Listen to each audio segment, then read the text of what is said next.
Welcome to Donmar TV News Channel. Pinuri ni Pangulong Rodrigo Duterte ang pagiging law-abiding ng mga Pilipino. Sa kanyang Talk to the Nation address, inihalimbawa ng Pangulo ang nangyayaring kaguluhan sa ibang bansa para sa mga gustong magpaturok ng COVID-19 vaccine. Ayon sa Pangulo, hindi natin nararanasan ang mga ganito sa Pilipinas dahil sa pagiging masunurin ang publiko. One thing going in our favor is really in other countries they are having riots about the bakuna in Indonesia, in some parts of sa France. But mabuti ito, we are better off because our citizens are really law-abiding citizens, and you can tell by the response of the people. We have yet to see a raucous there somewhere regarding the vaccination process. Kumpirmadong tatakbo sa pagkapangulo si Senador Manny Pacquiao, yan ang tiniyak ng kanyang spokesperson at political advisor na si dating Congressman Monico Puentevella. Mag-aayon-anya ang senador ng kanyang kandidatura kahit sino pa man ang kanyang makakatunggali.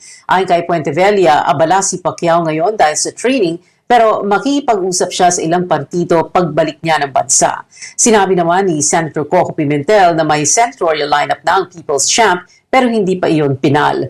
I-anunsyo rin ito kung sino ang kanyang mapipiling running mate at kanilang senatorial slate. Samantala, hindi pa rin nakakapagdesisyon si Vice President Leni Robredo kung itutuloy ba niya o hindi ang kanyang presidential bid. Marami pa niya siyang dapat ikonsidera at gusto muna niyang tutukan ang mga pangangailangan ng mga kababayan lalo't may pandemya pa.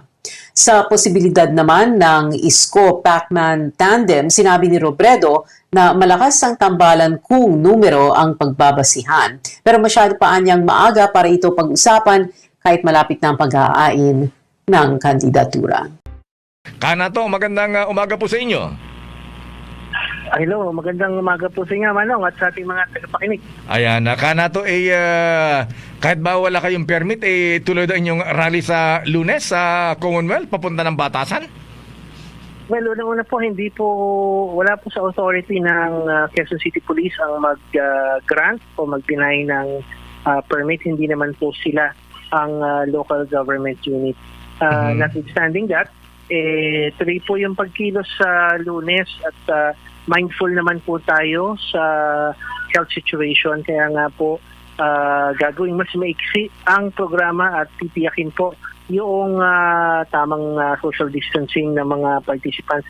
Hindi naman po itong unang beses na ginawa natin ang ganitong pagkilos at maganda naman po yung track record natin at wala pa hong pagkilos o protesta na nagresulta sa pagkalat ng COVID-19. So, confident naman po tayo dun sa capacity natin to ensure the safety of the participants and the public. Man ho namin gagawin ito kung hindi dahil sa Pangulo. Yung Pangulo ho ang nagtutulak sa mga tao na magprotesta kasi gagamitin pang platform yung SONA para dun sa kanyang maitim na balak na tumakbo ulit sa 2022. Yun talaga ang kinaiinisan ng mga tao. Ano ba mga issue Kanato ang dadalhin niyo sa inyong mga rally sa Lunes diyan sa may Commonwealth? Number one yan, nabanggit nga natin, yung kagustuhan ng Pangulo na manatili sa pwesto sa kabila ng pagdurusang sinapit natin sa mahigit 5 taon, gusto pa niyang manatili. Tapos syempre yung pandemic response, ito na nga, pinag-uusapan yung Delta variant. Pero ang burden ay nasa publiko na naman. Ang tinatanong namin sa gobyerno, nasaan na yung mass testing na pinangako nyo na 90,000 per day? Nasaan yung mas malaking kapasidad ng healthcare system natin, mas improved na contact tracing? Yung mga responsibilities ng government sa panahon ng pandemya, hindi natutupad. Tapos ang sisi lagi, nasa publiko, nasa tao. Hindi naman uubra yun. Meron na silang mahigit 1 taon para ayusin yung COVID response. Hindi naman nila ginagawa. Tapos tayo na naman po ang magdurusa kapag nag-lockdown dahil hindi ginawa ng gobyerno yung kanyang tungkulin. Sorry pero alam mo, Brad, Renato, nag-uusap tayo nun. Pero wala na kayo sa hulog. Wala na kayo sa hulog, Brad. Wala na talaga. Noon maintindihan ko pa yung rally-rally ninyo eh. Sige, go. Gusto nyo, kalayaan nyo yan. Mag-rally kayo against... Di ba, nirerespeto pa nga kita eh. Bakit? Ay kasi kalayaan mo magsalita, magsisisigaw sa kalsada, o problema nyo yan. Sige, go, sigaw kayo dyan, ha? Magsama-sama kayo. Pero this time, this is the, kami, wala akong pakialam. Sa totoo lang, wala akong pakialam kung magkahawaan kayo dyan. Kaya lang, ang pakialam ko, yung mga doktor, yung mga nurse na magtitreat sa inyo, aagawan nyo pa yung mga matitinong citizen. Yung mga matitinong citizen na may sakit. Bakit? Dagdag pa kayo sa sakit na ginawa nyo naman para sa sarili ninyo. Kasi ako, alam mo, una nga sabi ko, babayaan na natin yan. Wala namang kwenta yung mga yan. So, sa totoo yan ang naisip ko doon. Salamat, Chris, sa 2.79.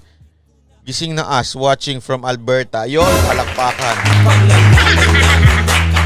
Hindi, totoo naman, sabi ko nga, ayoko nang pakialaman to mga to. Wala namang kwenta. Tsaka nonsense naman, mga irrelevant naman yan. Kahit mag-rally pa sa kalsadang paulit siya, wala namang nangyayari. Yung ABS-CBN niya, sinamahan nyo pa ng mga artista. Ano nangyari? Nagkagulo-gulo lang silang mga artista, di ba?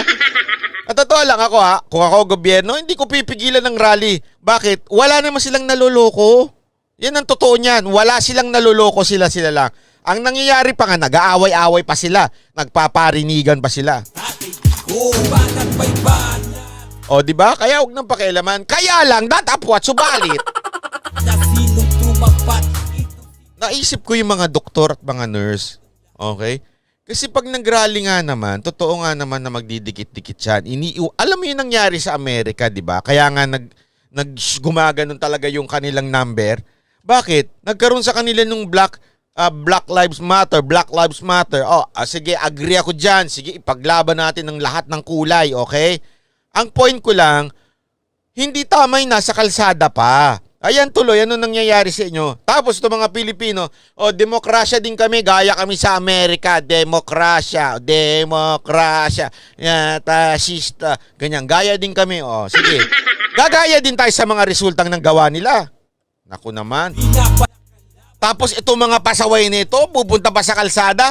Ang tawag dyan, wala kayong pakialam sa mga doktor at mga nurse. Wala kayong malasakit sa mga Pilipinong naghihirap, mga frontliner natin. Dagdag pa kayo sa itetes.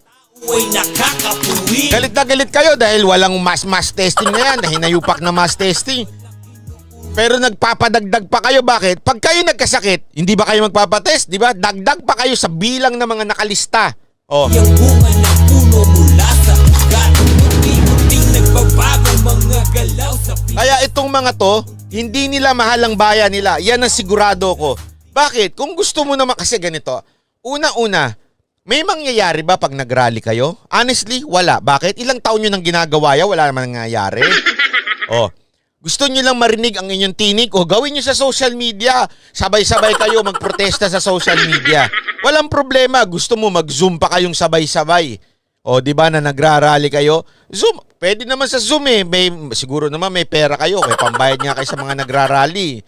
Bakit? Wala kayong pang Zoom nyo na lang. Tapos lahat kayo doon, magtipon-tipon doon, magsigawa kayo doon, sabay-sabay kayo. Hindi ko alam anong point nila, bakit nila ipoprovoke yung PNP. Sinabihan na nga sa kanila ng PNP, gusto nyo mag-rally, sige, doon kayo sa UP. Para doon, maluwag, doon kayo mag-social distancing kayo, palibutan yung Sunking Garden. Laki-laki ng Sunking Garden, diyan kayo mag-rally. Magsama-sama kayo dyan. Magtugtugan pa kayo kung gusto ninyo, parang, kung anong parang rallying ginagawa nyo. Di ba, may music pa kayong ganyan. Sige, go, diyan kayo kasi maluwag dyan. Pwede kayo maghiwalay-hiwalay. Bakit nyo pa gustong sumiksik sa Congress, sa batasan? Doon, syempre, ibibigay lang sa inyo, hindi yung buong kalsada kasi may dadaan sa kalsada. So, dalawa lang yan. Sigurado magsisiksikan kayo. Wala talaga kayong itong mga... Nako.